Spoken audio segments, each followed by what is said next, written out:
Captain Amelia Cross stood at the edge of the shattered command bridge, staring out into the dark abyss of space. The lights flickered weakly overhead, casting long, ghostly shadows over the broken consoles. Earth's last line of defense was crumbling. The invaders, known only as the Void, were not just an alien army. They were an unstoppable force, a cosmic plague that devoured entire systems. No one had seen their faces. No one had heard their voices. They were an empty, cold presence that consumed everything in their path. And now, they were on Earth's doorstep. Cross could hear the crackling of the intercom behind her, the voices of her surviving officers, shaky, full of despair, but determined. "We can't hold them off much longer, Captain. The defenses are failing. We need to evacuate." "Not yet," she snapped, her voice strong despite the pounding in her chest. "We're not giving up." She turned away from the view and walked toward the flickering holographic map displayed on the shattered terminal. The image was incomplete, a patchwork of data flickering on the screen. The Void's fleet was vast, more than they had ever anticipated. The reports showed entire sectors falling, entire colonies consumed without a trace. Earth was next. The walls of their last stronghold were being torn apart by enemy fire, and every moment was a countdown to extinction. But there was something else. A message, received through a cracked communications channel just hours ago. It was a single cryptic transmission, a call for help from an old faction of Earth's military forces. The message was simple but clear. "We know how to stop them.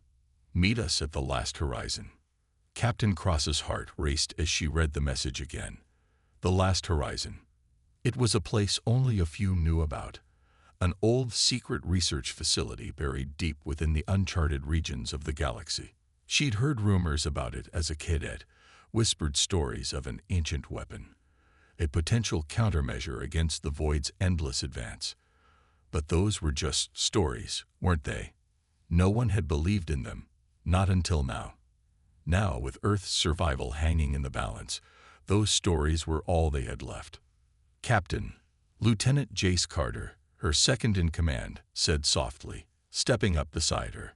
His face was pale, eyes haunted by the loss of their comrades in battle. "What do we do now?" Cross's eyes hardened, and she turned to face him. "We fight. We find the last horizon, and we bring whatever it is they're offering back to Earth. If there's even the smallest chance we can turn this around, we have to take it." Jace looked at her, his jaw clenched. "And if we fail?" "We won't," she said, her voice unwavering. "We can't. We are humanity's last hope." The words hung in the air, thick with both resolve and the terrifying weight of their truth. There was no more time for second guesses. Earth's defenses were failing, and the Void's advance was relentless. But amidst the chaos, amidst the hopelessness, Captain Cross saw a glimmer of something deeper, something she had always believed in, even in the darkest of times. An iron will. "We leave now," she ordered, turning toward the team. "Prepare the fleet. We're going to the last horizon." The stars outside the ship were a distant memory, swallowed by the inky void. The last remnants of Earth's military fleet, now reduced to a handful of battered vessels, cut through the silence of space with grim determination. Captain Cross stood at the helm of the Iron Will, the last of humanity's warships, her hand steady on the controls despite the growing storm inside her chest. The ship's crew moved with practiced efficiency, their faces hard and resolute as they followed her every command. "Captain," Lieutenant Carter said, his voice low over the comm, "we're approaching the outskirts of the uncharted zone. We'll be entering the abyss in 5 minutes." Cross didn't respond immediately. Instead, she gazed at the holomap that projected in front of her, a cluster of unknown stars, deep within the galactic frontier. The last horizon was somewhere in that cold, nameless expanse, an ancient research station, its exact coordinates lost to time, to all but a few scattered whispers of old Earth legends. She clenched her fists. Every minute spent in this uncharted space brought them closer to the Void, whose fleet was already on their tail. It was only a matter of time before the enemy would track them down, but they had no choice. They had to move forward. "We'll make it," Cross murmured to herself, though doubt gnawed at her. She wasn't sure if she was reassuring herself or the men and women who depended on her. As the Iron Will and its Galactic fleet ventured deeper into the abyss, a haunting sensation gripped the crew. The stars above seemed to blink out, swallowed by an unseen force, leaving only blackness behind.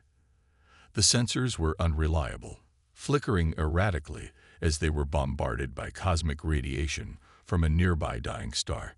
"Captain, I'm picking up something," Jace reported, his voice strained as he examined his terminal.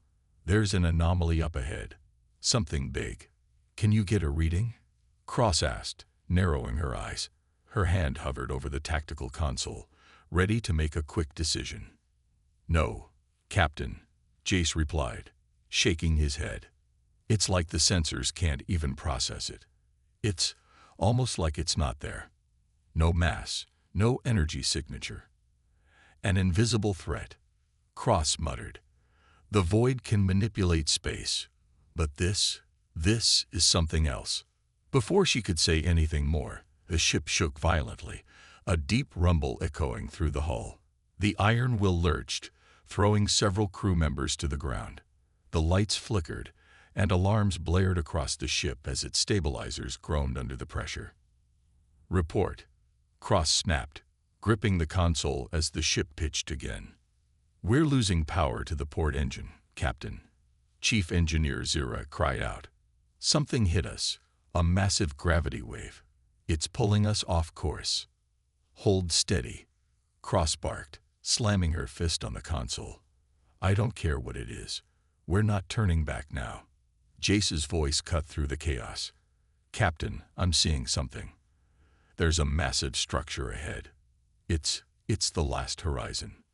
The words sent a wave of hope crashing through Cross. The station was real.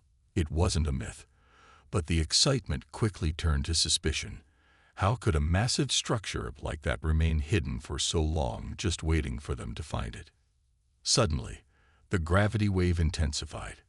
The ship groaned under the strain, and the hull buckled as it was dragged toward the anomaly. "Brace for impact," Cross shouted, holding her ground as the ship was thrown into the unknown. The Iron Will bucked and twisted, its engine screeching as the ship was pulled into the heart of the abyss. Captain Cross gritted her teeth, refusing to show fear. She had to keep her crew alive. They were humanity's last hope, and they weren't dying out here in the cold void. The Iron Will plunged into the heart of the anomaly, and everything went dark. The Iron Will lurched again, but this time, it wasn't a violent shake. It was a slow, almost graceful descent, as if the ship were being cradled by invisible hands. The darkness outside the viewports had deepened into a thick, suffocating void, as if the stars themselves had been swallowed whole by some ancient unseen force. For a moment, the ship's systems stabilized, the alarms silenced, and the crew was left in a heavy, disorienting silence.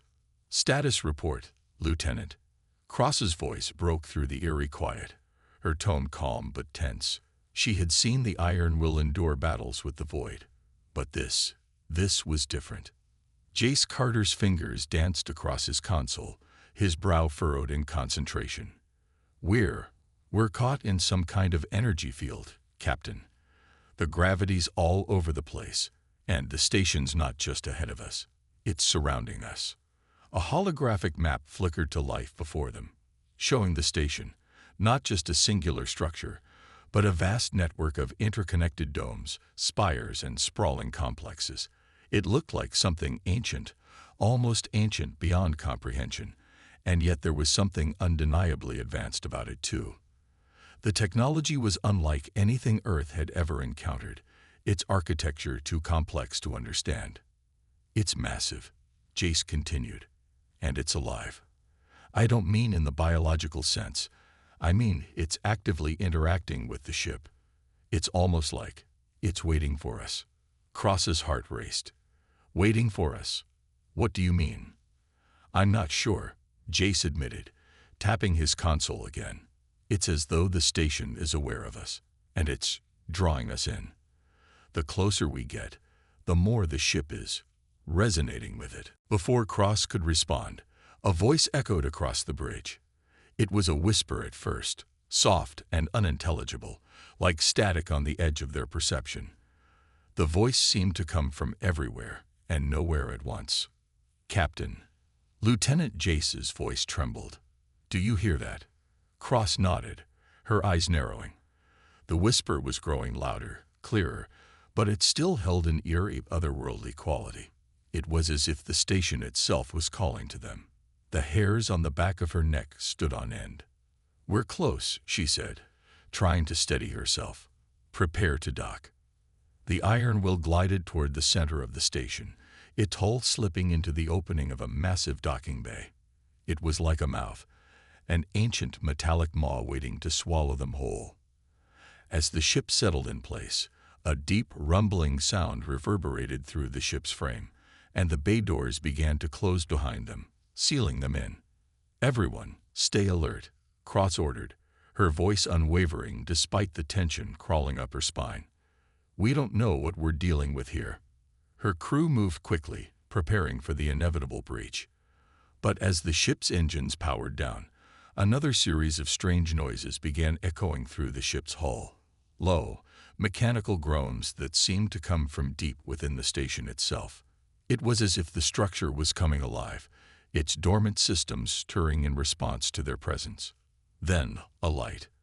A bright, blinding flash emanated from deep within the station, and the crew instinctively shielded their eyes. When the light faded, the world outside the ship had changed. No longer were they in a dark, empty void. Instead, they found themselves surrounded by vast, crystalline structures glowing with an ethereal, pulsing light. A strange atmosphere filled the air, charged with energy. "Captain, we've made it," Jace whispered in awe. "We're inside the station." Cross stared out the viewport, her heart pounding in her chest. There was no going back now. Earth's fate, her crew's fate, everything depended on what lay beyond those crystalline walls.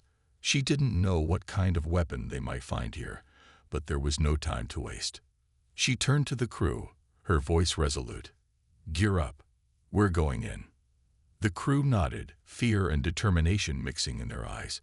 They were entering the heart of the unknown, into a place where no human had ever stepped. Whatever secrets this ancient station held, Captain Cross was ready to face them, even if it meant unraveling the very fabric of the universe itself. The iron will's hull hummed softly as Captain Cross led her crew through the airlock and into the station. The moment the massive doors slid open, a cold, otherworldly atmosphere hit them. Thick, stagnant air that smelled faintly of metal and forgotten time. The space inside was vast, far larger than anything they had anticipated.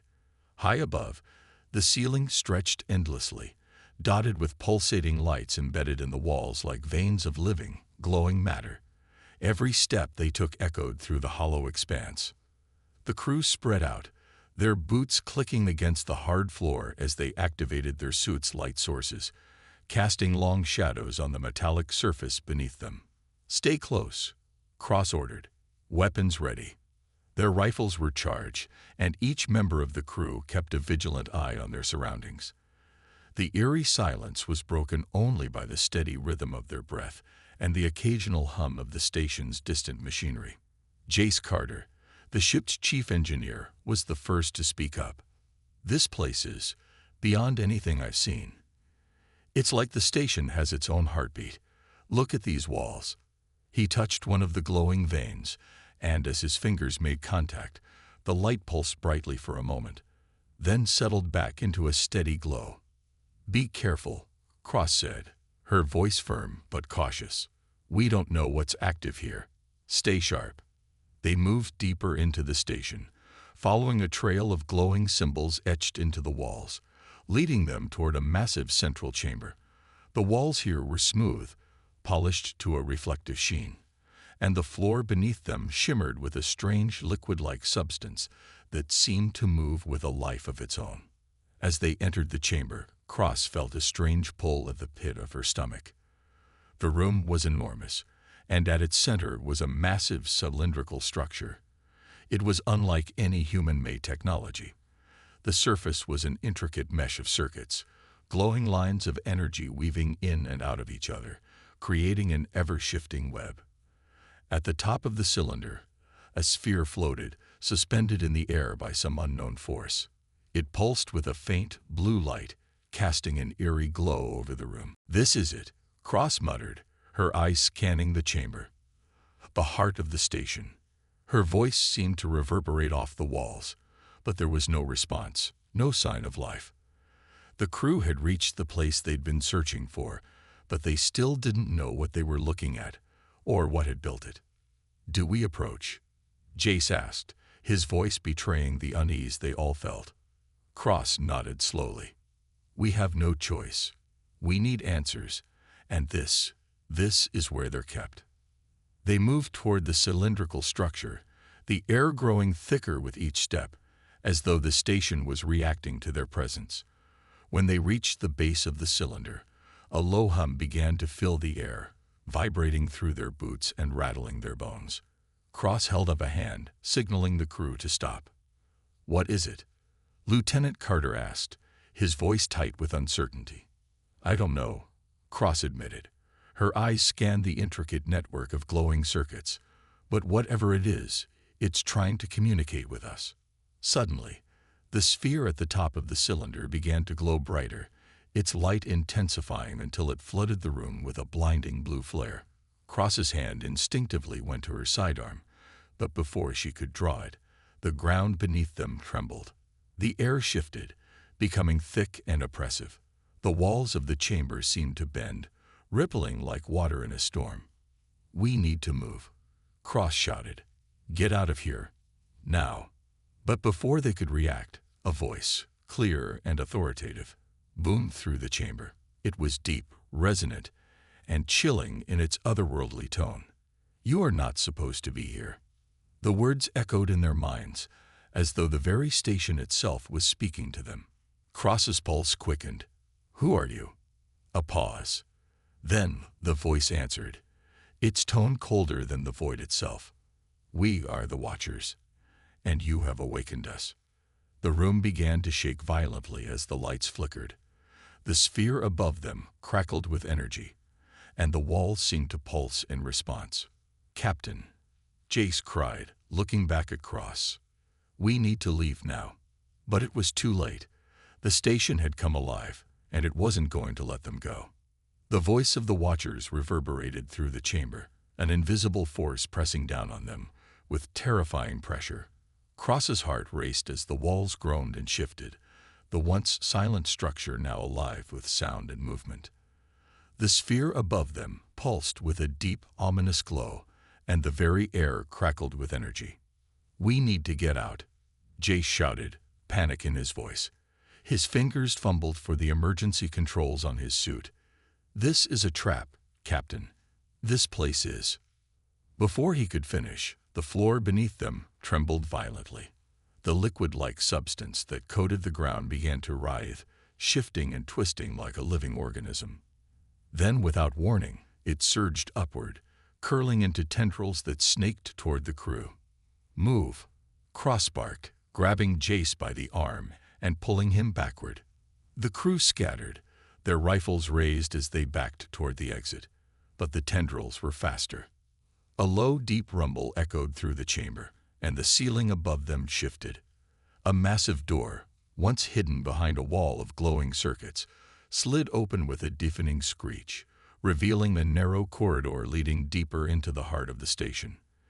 The energy field around them pulsed violently, and the air grew thick with an unnatural force. "Captain, what do we do?" Lieutenant Carter's voice trembled, eyes wide with fear. He was visibly shaken, but the resolve in his gaze remained unbroken. "We don't have much choice," Cross said, her voice grim but steady. "We push forward. Whatever this is, it wants us to leave, but we're not going to let it stop us." With a swift, decisive motion, she signaled the crew forward. They ran toward the newly revealed passage, the tendrils closing in behind them with terrifying speed. The station seemed to respond to their movements, the walls shifting, creating a labyrinth of twisting hallways and corridors that defied logic. As they sprinted down the narrow passage, the walls began to glow brighter, casting harsh, red light on their surroundings. The whispers returned, louder this time, clearer. The crew could hear the ancient voice of the Watchers in their minds, calling out to them, telling them to stop, to turn back. "You do not belong here." The voice boomed again. "The cycle has ended. Your presence is an anomaly." Cross clenched her jaw, pushing forward. Ignore it. Focus on getting through. But the path ahead seemed to stretch on forever, the walls growing closer, the corridors narrowing. The farther they ran, the more oppressive the air became, the more the energy within the station surged. It was as though the very walls were trying to crush them, to force them into submission. Suddenly, the passage ended in a massive chamber, its vastness taking them by surprise. At the center of the room was a structure that resembled a control console, intricately carved and glowing with the same strange symbols they had seen earlier. It was here, the heart of the station, where the Watcher's will was manifested. The ground beneath them quaked again, and the walls began to close in. The glowing tendrils from before were back, reaching toward them like 1,000 writhing serpents. Cross felt the pulse of energy building in the room, a crescendo of force that threatened to break them. "We can't escape," Jace gasped, his voice strained. "The station's going to crush us." Cross glanced around the chamber, her mind racing. The Watchers were everywhere, manifested in the very fabric of the station, in every glowing line and circuit. But this console, this central hub, it might be their only hope. "We have to shut it down," she said, her voice steady despite the mounting pressure. "It's the only way." Without hesitation, Cross sprinted toward the console, her crew close behind. As she reached for the controls, the walls closed in even faster, the tendrils now slashing through the air like whips. The pulse of energy from the console intensified, and the Watcher's voice boomed in their minds once more. "You are too late," it intoned. "The cycle will begin again, and you cannot stop it." With a grim determination, Cross slapped her hand against the console's interface, feeling the cold metal beneath her fingers. The moment she made contact, the entire room shuddered, and the station seemed to freeze in place. The tendrils halted midair, the walls stopped their advance, and the glowing lights flickered. "Now, Jace. Now," she shouted, her heart racing as she pushed the console's buttons, praying it was the right move. Jace's hands flew across his own set of controls, hacking into the station's systems. The room shook again, and for a moment, the entire station seemed to hold its breath. Then, silence. For a heartbeat, nothing moved. The walls, the tendrils, the pulsating lights, everything seemed to freeze in time. Cross held her breath, her fingers still pressed against the console, her eyes locked on the flickering display in front of her. She could hear the distant hum of machinery, but it was faint, almost as if the station itself was holding its breath. Then, with a sudden jolt, the lights flickered back to life, and the station seemed to exhale. The tendrils that had once lashed toward them slowly retracted, curling back into the walls like defeated serpents. The oppressive energy that had filled the air dissipated, and for a moment, it seemed as though they had won. But Cross didn't let her guard down. Her instincts screamed that they were far from safe. "Is it over?" Jace asked, wiping sweat from his brow as he looked around, his voice laced with disbelief. Cross didn't answer immediately. She studied the console, watching as it flickered and hummed in response to her touch. The display now showed a set of strange, complex symbols, codes she couldn't decipher, but there was no mistaking what it meant. The station was alive, and it was reacting to their interference. The voice of the Watchers returned, but this time it was not just in their minds. It echoed through the chamber, reverberating off the walls like 1,000 voices speaking as one. "You have awakened what was slumbering," it intoned, its tone cold and devoid of emotion. "The cycle is now in motion. There is no turning back." Cross's stomach dropped. The warning was clear, but it was too late to stop now. They had pushed too far.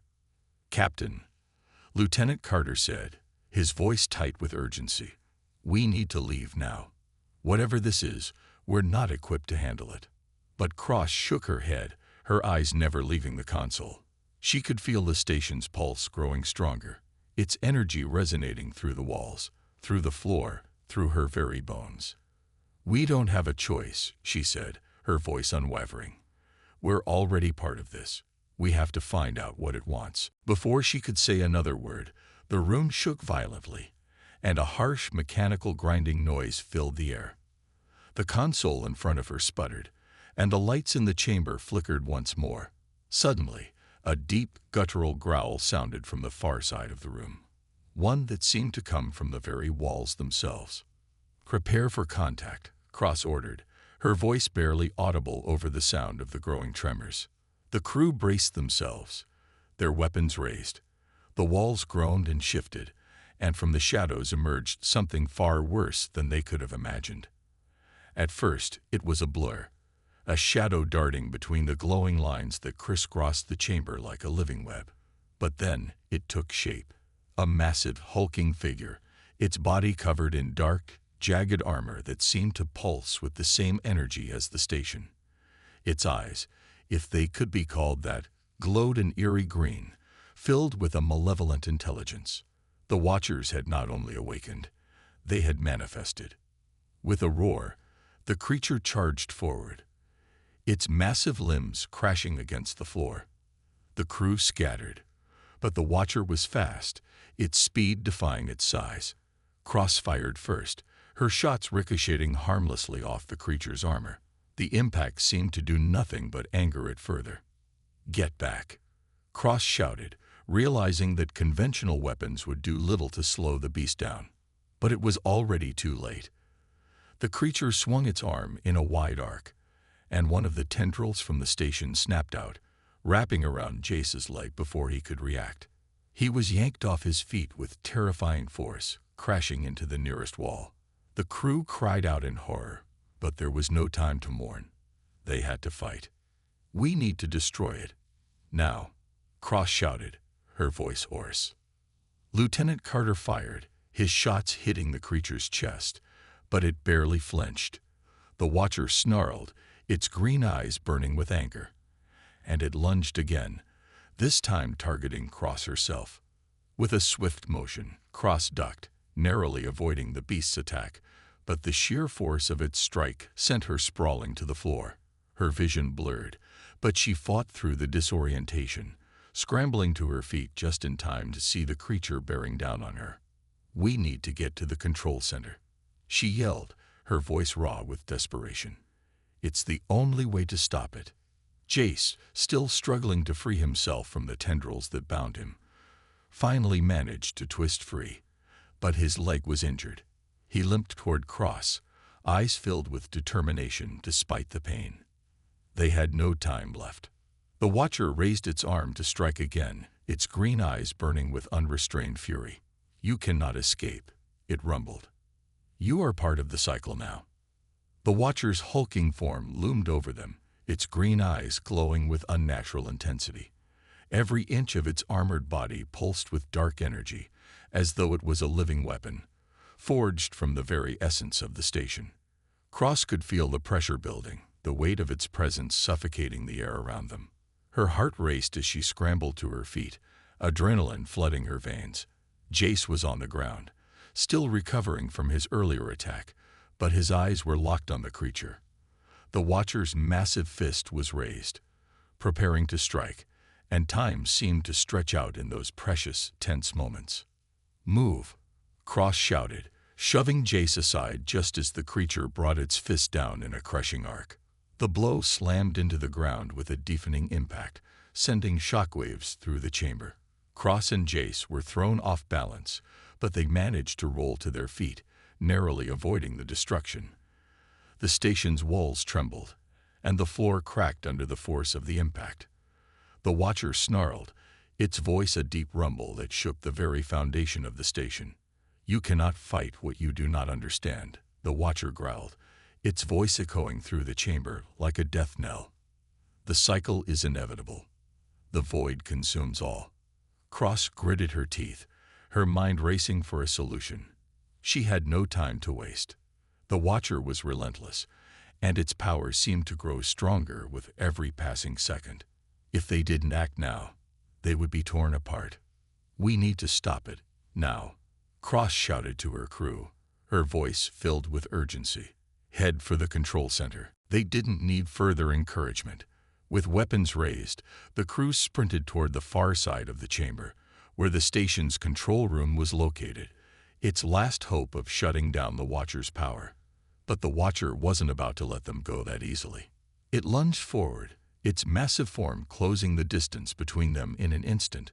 Cross barely managed to dodge its swipe, but the creature's claws scraped against the floor, sending sparks flying. The room seemed to constrict, as though the very walls were fighting back against their every move. "Carter, get to the console," Cross barked, her eyes flashing with determination. "Jace, cover him." Jace nodded, his face pale but resolute, and took up a defensive position, while Carter sprinted toward the control panel. Cross followed close behind, her eyes darting around the room, watching for any sign of the Watcher's next move.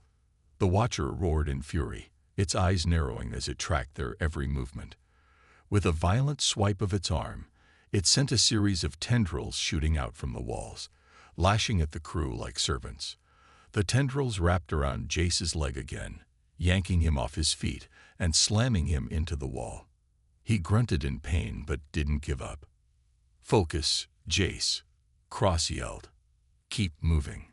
Carter reached the control center and slammed his hands onto the console, his fingers flying across the interface. The screens flickered to life, but the data was corrupted, unreadable. "It's all encrypted," Carter yelled in frustration. "I can't access the shutdown command." Cross cursed under her breath, but she didn't have time to waste. The Watcher was getting closer, its immense form crashing toward them with terrifying speed. Cross knew they had to act fast. "There has to be a way," she muttered, her mind racing as she scanned the room.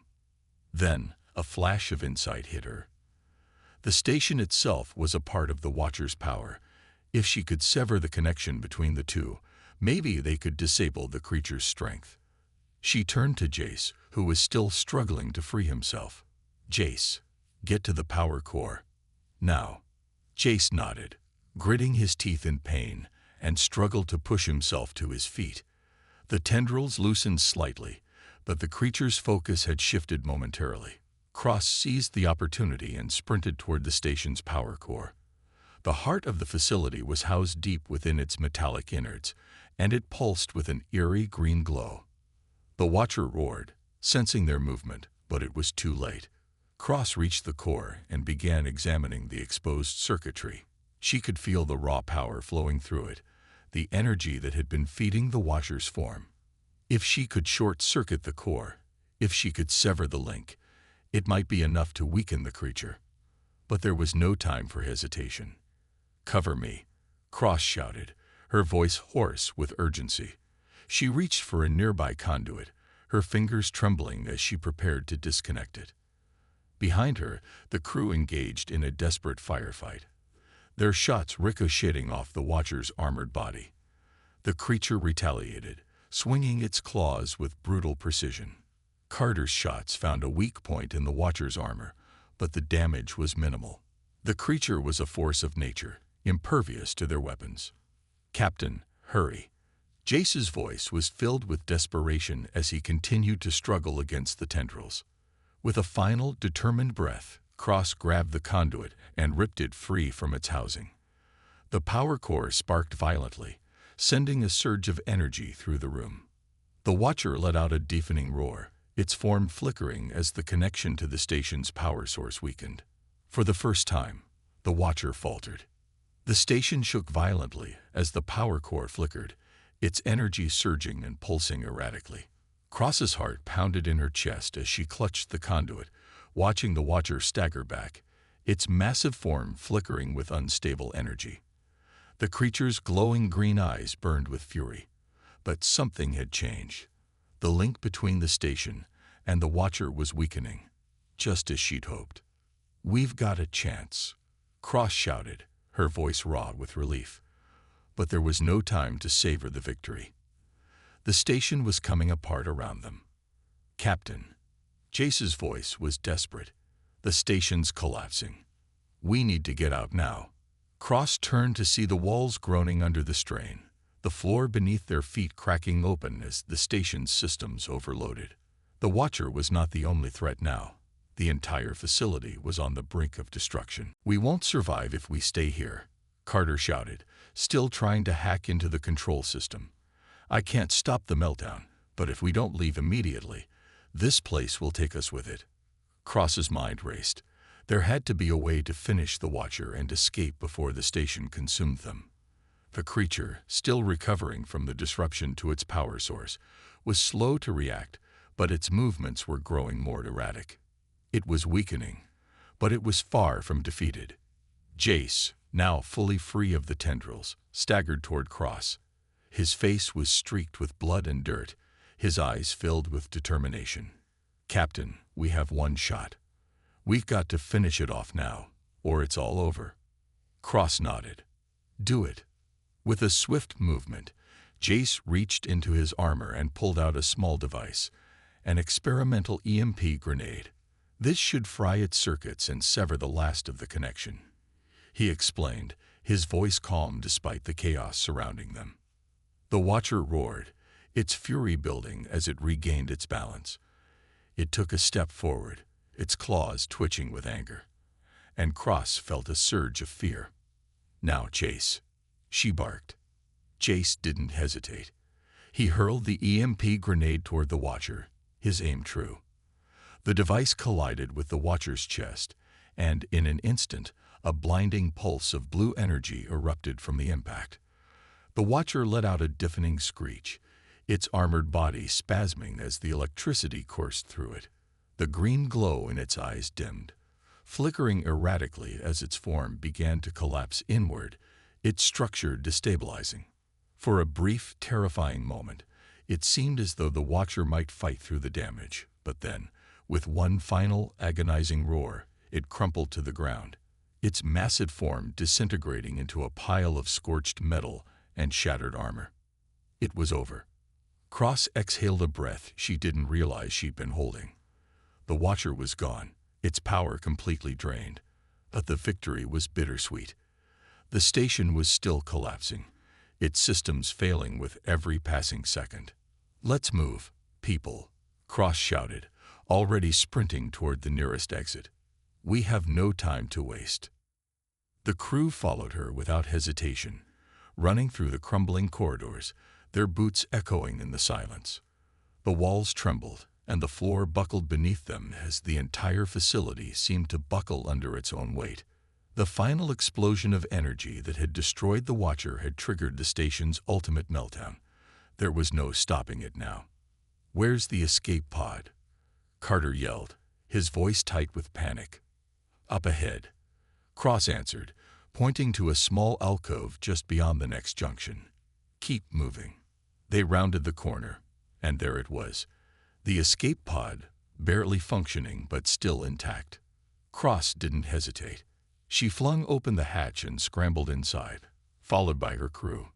The pod's emergency thrusters fired to life, just as the station's final, cataclysmic explosion rang out. The sound was deafening, even through the thick hull of the pod, as the station ruptured, sending shockwaves through the surrounding void. For a moment, Cross felt as though they were being torn apart by the explosion, but then the pod's thrusters kicked in, propelling them away from the collapsing station.